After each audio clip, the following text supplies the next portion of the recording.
Kehadiran Bapak dan Ibu semua. Pertama, mari kita panjatkan rasa puji syukur kita kehadiran Allah Subhanahu wa Ta'ala yang memberikan kita nikmat sehat walafiat sehingga kita bisa berkumpul di ruangan ini untuk melaksanakan belajar bersama di komunitas belajar di hall. Hari ini sepertinya tambah peserta ya, semoga nanti di kedepannya bisa semakin banyak teman-teman kita yang berkenan untuk ikut. Bapak dan Ibu, seperti sudah disampaikan di grup bahwa mulai bulan ini akan diadakan bedah buku 95 strategi mengajar multiple intelligence, dan Bapak Ibu sudah mendapatkan bagian untuk strategi apa. Kebetulan pada siang hari ini saya yang dapat giliran pertama untuk menyampaikan praktek strategi yang menjadi jatah saya. Jadi Bapak dan Ibu, kita di sini sifatnya belajar bersama, bukan berarti kalau saya di sini saya bisa ya. Nanti gantian, panjenengan juga nanti akan jadi narasumber. Baik, kita mulai. Kita lanjut. Jadi bedah buku 95 strategi mengajar multiple intelligence.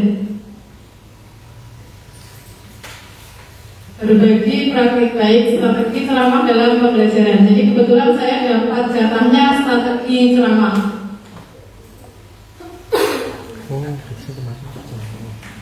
Strategi ceramah dalam pembelajaran bahasa Indonesia. Jadi pas kebetulan saya di materi mengenal karya fiksi, menentukan unsur-unsur cerpen. Mungkin saya sampaikan dulu strategi ceramah yang dirujukkan oleh multiple intelligence. Jadi di buku itu kita bisa tahu bahwa yang namanya ceramah itu kita sudah tidak asing gitu Bapak Ibu. Pidato membahas satu masalah. Di strategi ceramah ini pembelajaran dituturkan secara lisan, strategi yang paling tua yang kita kenal, dan biasanya pada strategi ini siswa pasif itu jika yang berceramah adalah kita sebagai Bapak Ibu guru. Nah sekarang kalau yang strategi ceramah di multiple intelligence itu ceramah yang dilakukan oleh siswa. Jadi guru cukup sebagai fasilitator. Kegiatan menitik beratkan pada kemampuan siswa dalam menguraikan, menyampaikan, menuturkan secara lisan dan tertulis terhadap suatu materi yang dipelajari.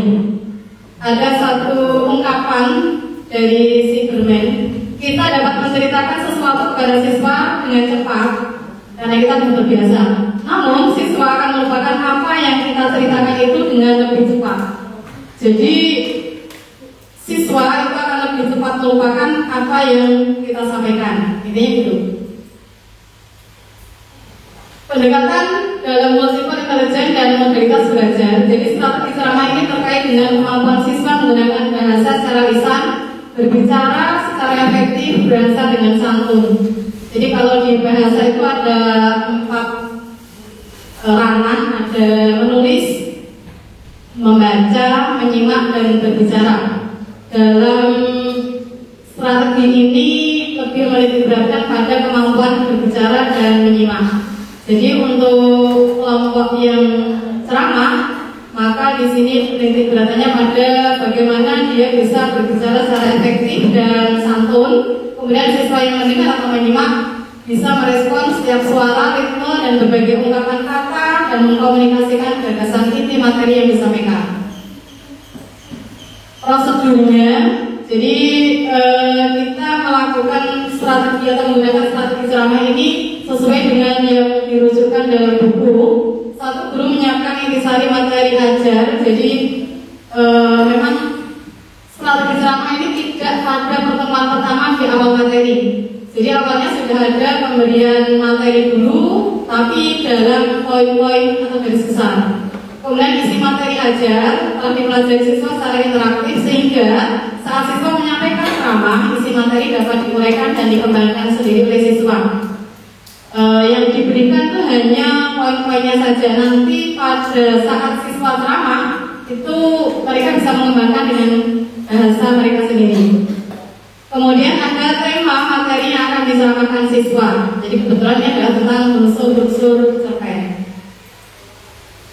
Kemudian ada lembaga penilaian. Di sini ada penilaian antar siswa. Jadi ada satu kelompok yang maju, maka kelompok berikutnya maka dia yang memberikan penilaian. Jadi ini kemarin saya praktekkan dengan cara diundi. Yang maju pertama dia presentasi ceramahnya, yang kedua nanti dia menilai buku bergantian sampai kelompok selesai. Yang kedua penilaian dilakukan oleh guru ini saat kelompok berceramah. Kemudian saat ceramah siswa diminta menyimak dan mencatat hal penting, menarik atau yang belum jelas. Fungsinya nanti bisa kita sampaikan penguatan atau refleksi pembelajaran di akhir. Setelah selesai ceramah satu kelompok, maka kelompok lain diminta memberi tanggapan. Itu untuk alur strateginya.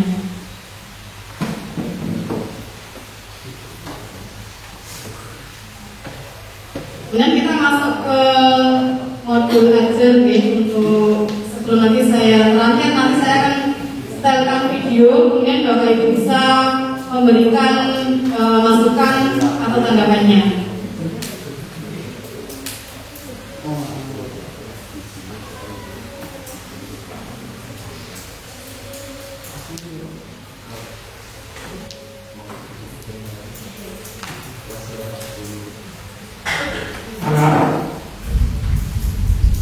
Ini modul ajar saya.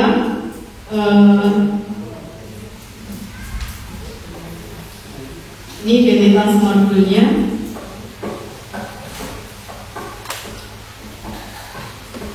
Jadi babnya mengulas karya fiksi. Bab pertama di semester 2 atau bab 4 kalau di kelas 8. Subbab mengenal karya fiksi. Elemennya berbicara dan menyimak. Kompetensi awal, siswa harus memiliki pengetahuan tentang apa itu karya fiksi. Kemudian profil pelajar Pancasila yang dimunculkan ada 3: mandiri, bernalar kritis, dan kreatif. Sarana yang saya contohkan di sini ada karya fiksi berupa cerpen dan PPT, mengulas karya fiksi, LKPD, laptop, dan LCD proyektor. Hanya pada saat pengambilan pembelajaran itu adalah pas mati lampu, jadi saya tidak bisa menayangkan PowerPoint. Kemudian targetnya peserta didik umum, artinya tidak ada kesulitan dalam mencerna dan memahami materi ajaran dan pembelajarannya tatap muka. Kemudian alurnya ini untuk satu bab, jadi dari mengenal karya fiksi, menentukan unsur intrinsik dan ekstrinsik, menyampaikan penilaian tentang karya fiksi dengan bahasa sendiri, dan terakhir adalah mampu menyusun argumen untuk menilai karya fiksi yang baik. Pemahaman bermaknanya keterangan tokoh dalam cerita, kelebihan dan kekurangan karya fiksi, dan nanti harapannya anak mampu menghargai karya orang lain. Jadi pertanyaan pemantiknya, apakah kalian pernah membaca atau mendengar karya fiksi? Apakah kalian, dan seterusnya. Kemudian materinya tentang cerpen. Kegiatan pembelajaran dimulai dengan salam berdoa, kemudian mengecek kedisiplinan seragam, sepatu, kemudian ikat pinggang, dan seterusnya. Untuk membuka pelajaran di sini saya pakai lagu Yellow Waton, jadi harapannya bisa menumbuhkan semangat nasionalisme. Kemudian yang berbeda mungkin ini dengan mata lain, di setiap awal pembelajaran saya mulai membiasakan ini anak untuk bisa berbicara atau mengungkapkan pendapat tentang apa yang ia alami dari kehidupan sehari-hari saja. Tapi di sini ada 4 aspek di bahasa tadi yang berusaha saya munculkan sehingga anak terbiasa. Kemudian menyampaikan tujuan pembelajaran. Kegiatan inti, karena ini kegiatan tatap muka kedua, pada awalnya itu sudah saya bagi sesuai dengan kemampuan siswa. Ada yang kemampuan tinggi, sedang, dan rendah. Jadi semua ada 7 kelompok. Kemudian setiap kelompok itu dibagi teks cerpen, yang teks cerpennya ini juga 3 kriteria. Ada yang panjang, sedang, dan pendek. Naskahnya maksudnya gitu. Tergantung dari kelompoknya tadi. Jadi misalnya untuk satu kelompok tinggi itu saya sediakan 3 cerpen, masing-masing mereka memilih 1. Begitupun untuk yang kelompok sedang dan kelompok bawah, ini untuk diferensiasi dari kemampuan anak. Selanjutnya saya membagi RKPD ke setiap kelompok, kemudian menyampaikan poin-poin penting materi unsur karya fiksi cerpen tadi. Kemudian setiap kelompok berdiskusi mengembangkan materi dari poin itu menjadi bahan ceramah. Setelah itu siswa berceramah. Jadi di sini untuk yang pembagian menyampaikan materi pentingnya itu sudah pada pertemuan sebelumnya, dan teks cerpennya juga sudah di pertemuan sebelumnya gitu. Setelah itu siswa menyampaikan ceramah. Ketika ceramah ini ada yang satu kelompok yang nilai dan kelompok lain nanti dia yang tugasnya nanti memberikan tanggapan gitu. Nah di akhirnya nanti kita berikan refleksi dan penguatan. Kemudian penutupnya dimulai dengan menimbulkan pembelajaran, meminta siswa untuk mengungkapkan pendapatnya terkait dengan materi pembelajaran yang telah dilaksanakan.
Untuk prakteknya ini 2 kali ya Bapak Ibu. Jadi yang pertama itu pas hari Jumat itu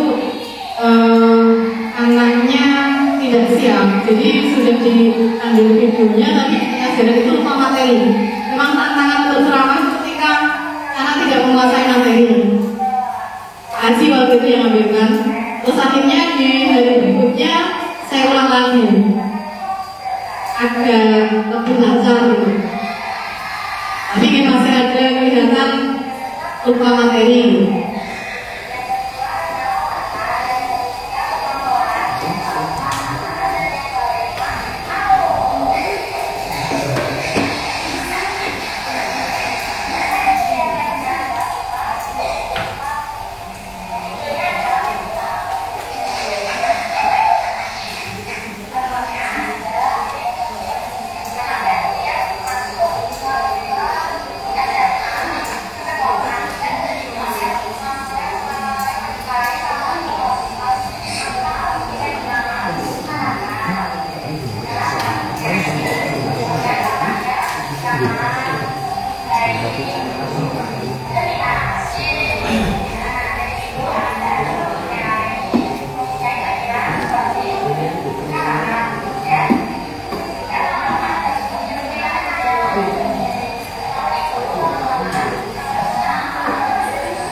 Dari waktu itu kan ada 7 kelompok, jadi hanya 2 ini yang kelihatan paling lancar gitu. Yang lain itu anaknya tuh kerjanya lama nanti itu yang kami alami untuk strategi ceramah ini. Mungkin itu pemaparan dari kami. Mohon tanggapan atau masukannya untuk kedepannya lebih baik. Untuk dari siapa? Saya tutup dulu mungkin ya. Pak Haji. Oke, Assalamualaikum warahmatullahi wabarakatuh. Nanti setelah ini ada Pak Haji dan Bu Ani juga yang akan berbagi praktek strateginya. Monggo masukan dan tanggapannya.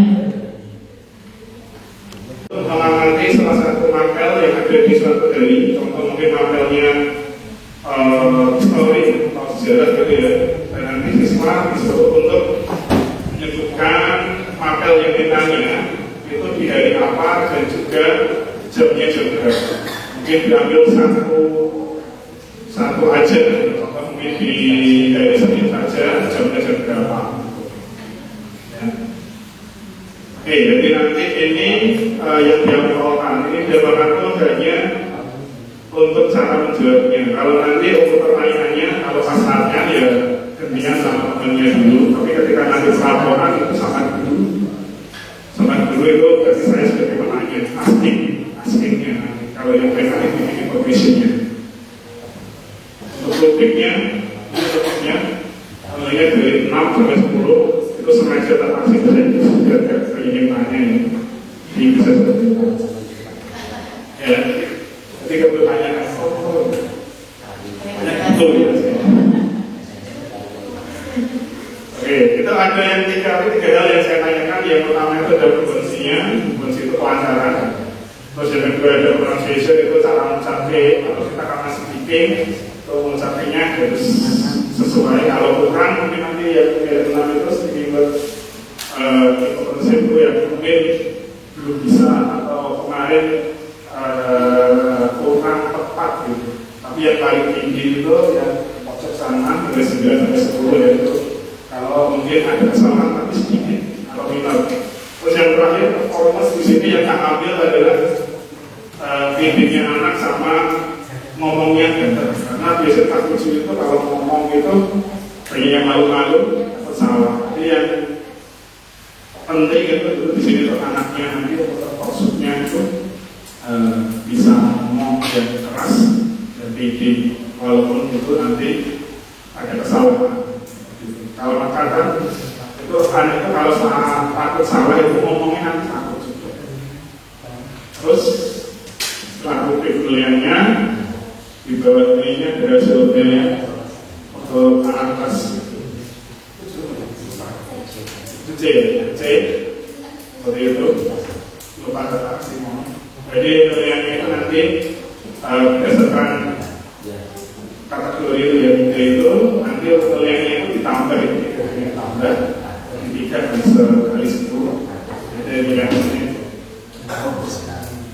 ya. Terus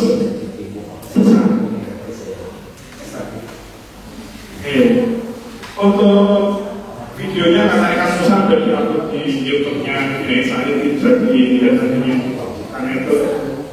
Untuk pelaporannya mungkin ya kesulitan yang saya ambil dari pelaporan adalah itu ya. Waktu itu baru banyak yang masih belajar bahasa Inggris. Jadi saya mungkin banyak anak yang masih malu kalau ngomong pakai bahasa Inggris atau bahasa yang baru mereka pelajari. Tapi juga ada juga anak yang sudah lumayan bagus, tapi nggak baik. Kalau dari saya mungkin akhirnya sudah modul aja, modulnya belum upload ya karena ada video. Kalau materi dari LKS, terus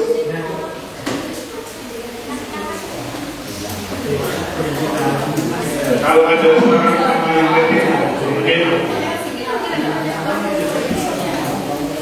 kalau ada seorang sama diri nanti bisa mungkin disampaikan setelah ini. Kalau ada pertanyaan nanti bisa tanyakan ketika acara selesai.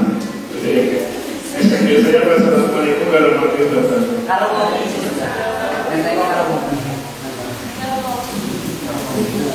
Assalamualaikum warahmatullahi wabarakatuh.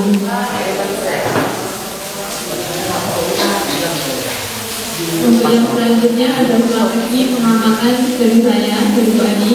Akhir mohon maaf tidak selengkap penyanyi mungkin dari sama penyanyi Pak Adi. Di sini saya akan melomparkan hal-hal pertama apa saja yang saya lakukan ketika saya mendapat strategi pengamatan. Materi yang saya pakai yaitu materi klasifikasi makhluk hidup. Sebab yang saya pakai karena klasifikasi makhluk hidup itu ada langsung tidak mungkin saya sampaikan dalam 40 menit. Saya mengambil tentang klasifikasi tumbuhan. Jadi istilahnya pengelompokan tumbuhan. Oke, untuk anak-anak yang saya pakai yaitu kelas B, laki-laki di sangat aktif sekali, ini sangat cocok untuk pengamatan karena mereka bisa aktif sekali di luar kelas. Untuk pengamatan saya mengamati berbagai jenis tumbuhan, terutama tumbuhan ini saya ambil yang ada di sekitar sekolahan. Saya memiliki beberapa jenis tumbuhan yang sekiranya anak bisa mengamati langsung, memegang dan memperkirakan nanti untuk mengisi gambar kerja kelompoknya. Yang diamati bagian tumbuhan yang jelas ada di atas, batang, dan daun. Tapi untuk atas karena untuk mengamati akar tidak mungkin ditabur. Kemarin saya memberikan ciri-ciri anak ketika batangnya besar, bisa diperkirakan akarnya besar atau kecil. Karena beberapa anak akarnya nggak bisa dilihat bentuknya mungkin sakit gitu Ibu. Untuk mata-mata tumbuhan yang diamati yaitu saya ngambilnya 10. Sebenarnya dari itu saja karena waktunya terbatas. Saya mengambilnya 10 tumbuhan yang ada di sekitar sekolahnya kita pilih. Ada tumbuhan mangga, pinus, pisang, kelapa, jagung, akedesi, ketapang, pisang, padi, dan jambu air. Tapi untuk nama-nama ini pun anak-anak masih bertanya, akedesi itu yang mana? Akedesi yang ruangannya banyak bumbun. Bu, kita memang kita punya sensor Bu, sebenarnya coba diamati dulu sampai yang berkeliling ya untuk di sekolahan dan sampai ada yang umum juga. Kalau kita tanya Pak Nur, manggil juga sama. Untuk yang anak asing minus, Bu, minus kan di gunung, kita kan nggak punya minus. Coba kemarin kita masuk minus boten, oh iya, nah, ternyata minus itu namanya Semarang gitu. Untuk lembar yang saya tampilkan ada beberapa macam tumbuhan semuanya. Maaf ya. Oke. Di sini ada jenis daun, jenis batang, jenis akar, jenis bijinya. Ketika anak sudah bisa mengelompokkan, oh daunnya ini, batangnya ini, bijinya ini. Tumbuhan itu bagi menjadi tiga sebenarnya. Ada yang saya gunakan ada angiospermae sama gimnospermae. Ketika anak-anak sudah bisa mengisi jenis-jenisnya ini, nanti anak-anak bisa menggolongkan, oh ini angiospermae atau gimnospermae. Ketika saya tanya, kenapa maksudnya gimnospermae? Kenapa maksudnya ke dalam angiospermae? Anak itu sudah jawab. Gimnospermae karena bijinya terbuka, dia tidak diselimuti oleh daging buah. Kalau angiospermae itu dia bijinya diselimuti oleh daging buah. Sedangkan angiospermae ini bagi lagi dari buah. Ada tumbuhan kromakotil sama tumbuhan dikotil. Itu apa bedanya dikotil sama kromakotil? Tapi sebelumnya juga belajar ya sudah saya sampaikan untuk materi tumbuhan dan pembagiannya dibedakan antara kromakotil sama dikotil di amanu. Di baru di sini ada keterangannya ya. Misalkan jenis daun melengkung sejajar menjadi sama menyilip. Jenis batang ada yang bercabang, tidak bercabang, berluas atau tidak berluas. Sedangkan jenis akar di sini ada terakhir gantungnya. Untuk bijinya terbuka atau tertutup. Nah ini adalah contoh dari LDK anak semacam-macam ya. Ada yang betul, ada yang kebetulan, pembenaran dan lain sebagainya. Oke, untuk penilaian yang saya lakukan, karena di sini pengamatan yang pertama harus lembaga kerja dan keaktifan anak ketika melakukan pengamatan. Ada beberapa anak yang antusias cari tumbuhannya, sudah ketemu tumbuhannya, tapi bingung ini daunnya jenisnya apa? Botol sama anaknya kasihkan ke saya. Untuk keaktifan sudah diamati secara langsung. Dan yang terakhir videonya dieditkan saja. Ya, kalau ada, tapi ini yang masih belum saya edit.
Untuk penjelasannya seperti yang sudah belajar yaitu pembukaan, absen, SDG sebentar. Habis itu penjelasan tentang materi yang kemarin atau mengulas materi yang pernah diajarkan di saya.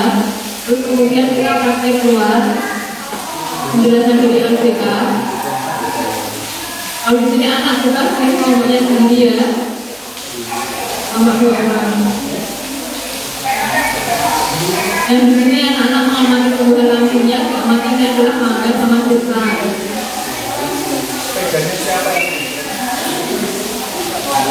Atau nanti di Bapak Ibu, ini banyak kerja-kerja sebenarnya. Nah kalau ini namanya pohon ketapang sama pohon kemangu.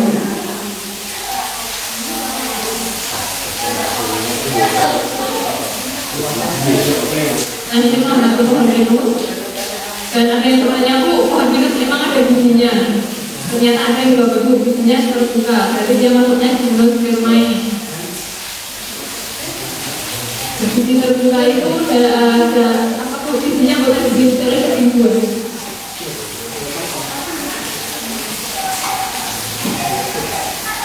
Nah di sini ada pakai gaji, ada yang tanya juga, Bu pakai gaji ada bijinya, ambil ya. Jika diambil bijinya tidak disebut dari buah, bukan termasuk gimnospermae.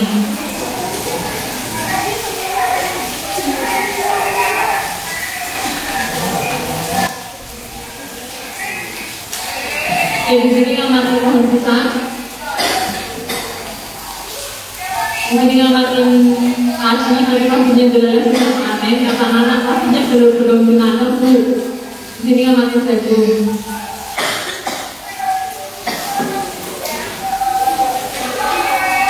Dan setelah itu kita melakukan presentasi. Saya ambil 2 kelompok para anak yang kiranya pede untuk presentasi untuk melaporkan hasil yang sudah mereka temui. Tapi masih beberapa ada kesalahan dan saya memberikan istilahnya pembenaran untuk hasilnya.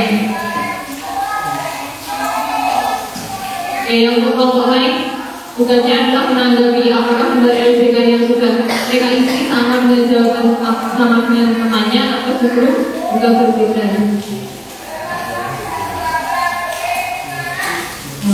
Itu adalah pemaparan mungkin dari saya strategi pengamatan, tadi mengamati tumbuhan secara langsung. Kemarin rencananya mau mengamati hewan, tapi kalau hewan sedikit mengalami kesulitan.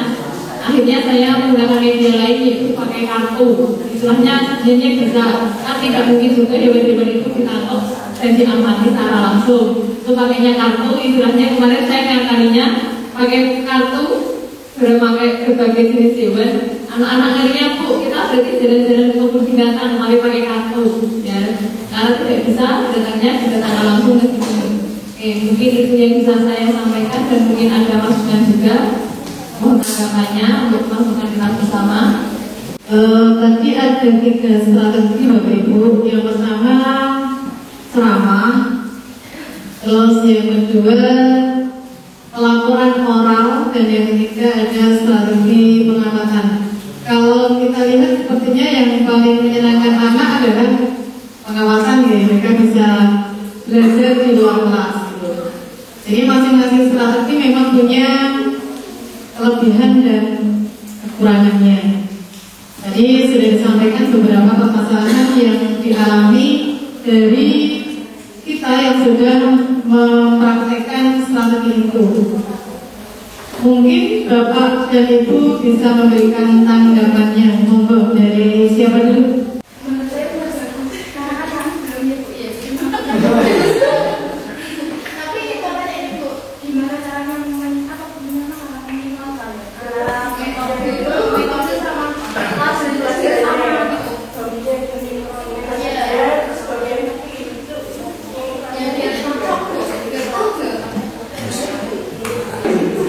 Baik, saya mencoba menjawab pertanyaannya ketika ya.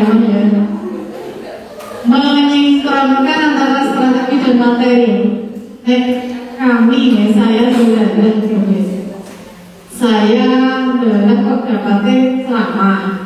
Terus pas awal semester ini di bab 4 bahasa Indonesia itu memang mengulas karya fiksi. Jadi kan yang namanya mengulas itu kan membahas gitu, maksudnya bisa dengan cocok dengan ceramah gitu.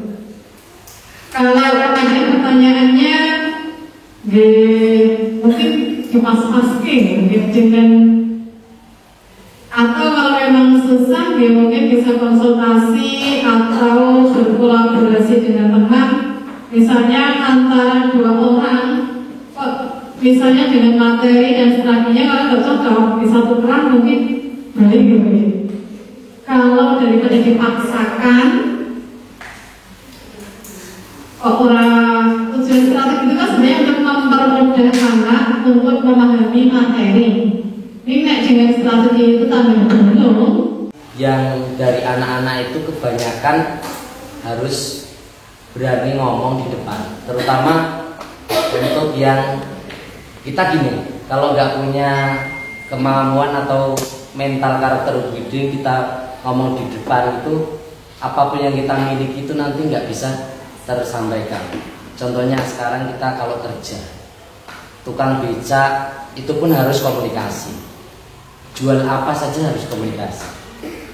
Nah, itu pentingnya berkaitan dengan ceramah gitu. Dari tadi materi yang pertama tadi ceramah.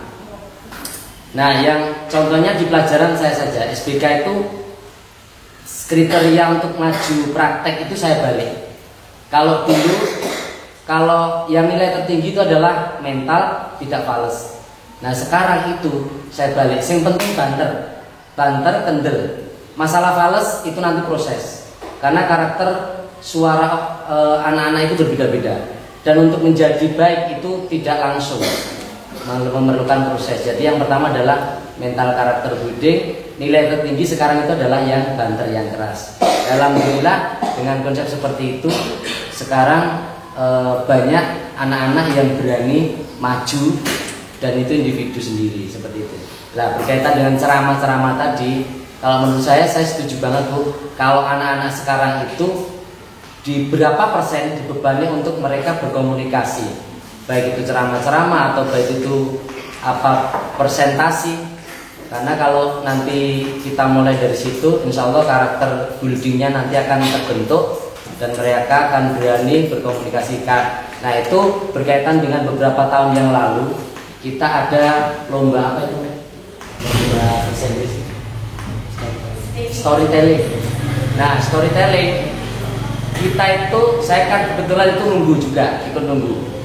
Di sini tuh baik, komunikasinya baik, intonasinya baik, artikulasinya baik. Tapi ketika sampai sana ketabrak dari yang sekolah umum, pinter banget ngomong dan pakai ekspresi, pakai power dan sebagainya. Kita mintanya down, jatuh. Nah dari situ juga mengingat pentingnya karakter building untuk anak-anak. Kita mulai sekarang kita didik, kita kendel. Sepenting munisik untuk proses yang menuju ke baik itu nanti yang penting berani dulu, berani mencoba, berani tampil, berani maju seperti itu. Lah endingnya dalam untuk ceramah-ceramah itu saya setuju. Nah kebetulan ini tadi saya lihat tugas saya juga presentasi. Kemarin saya coba presentasi formal itu nggak ada yang masuk. Terus saya balik lagi, coba kamu presentasi kayak kamu di TikTok. Hai guys gitu. Akhirnya mereka berlomba-lomba, tapi ya itu nggak mau leren. Waktunya habis tetap terus karena keasikan. Nah di situ ya, karena anak itu berarti gini, kalau kita sudah kasih nyaman, nanti mau diarahkan kemana saja insya Allah enak. Nah begitu.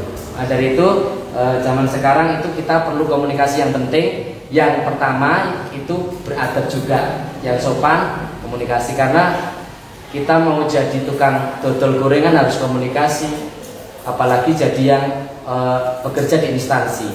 Apa saja butuh komunikasi. Kalau nggak dikomunikasikan biar kita nggak bisa seperti itu. Pertanyaannya untuk kelompok.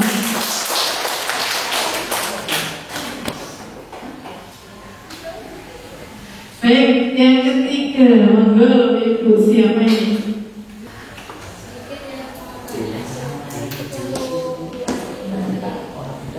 Selanjutnya mengamalkan diri berarti kan berkelompok antara kelompok yang satu dengan kelompok yang lainnya itu yang diamati sama juga. Satu kelompok misalnya ada anak, tapi anaknya ini sendiri anggotanya. Untuk tubuhnya sama. Ini sama. Karena saya ambilnya 10 tuh yang bisa diaman seperti sini. Misalkan saya ambilnya kayak di sini kan, karena bingung tuh ada. Pernah ya pernah. Tapi kalau misalnya menyebutnya daunnya seperti apa? Saya nggak pakai daunnya atau buahnya. Saya nggak laki, Kan semuanya apa? Punya anak, batang, daun. Jadi saya ngambilnya itu sama yang bisa diamati sini, tapi ketika prakteknya anak-anak tetap baru-baru. Jadi ada yang kemanggung dulu, ada yang ngambil dulu, ada yang jago, jadi besar. Ada bergelombol-gelombolnya itu kelompok, jadi besar. Nanti baru tanya saya, Bu, posisinya ini yang bagian mana ya? Oh sana arahnya, sana saya mengarahkan mana? Mana saksi? Cukup, Ibu? Aku. Pertanyaan. Sekali. Baik, Bapak Ibu, masih adakah yang ingin disampaikan? Atau barangkali selain kita berikan yang sudah siap maju boleh? Yang sudah siap, sudah ambil videonya. Sudah, berarti kita simbolnya apa? Bahwa pada siang hari ini kita sudah membedah 3 strategi dengan kelebihan dan kekurangannya serta kendala dan solusi yang dihadapi ketika melaksanakan strategi ini di dalam kelas. Semoga yang kita bahas pada hari ini bisa membuat kita menjadi lebih baik lagi dalam mendidik anak-anak kita di kelas. Siap ya? Bapak dan Ibu, mungkin cukup pertemuan kita pada siang hari ini. Di akhir nanti sebelum Kombel nyuwun dokumentasi foto, karena selama ini Kombel sudah hampir jalan satu semester belum ada foto bareng yang ada backgroundnya info ini. Nanti insya Allah hari Sabtu kita ada loka karya Boyolali, dan itu materinya kebetulan komunitas belajar. Nanti untuk infonya kami sampaikan pada pertemuan minggu depan di bulan Februari. Waktu saya kembalikan ke MC, monggo Mas Alia.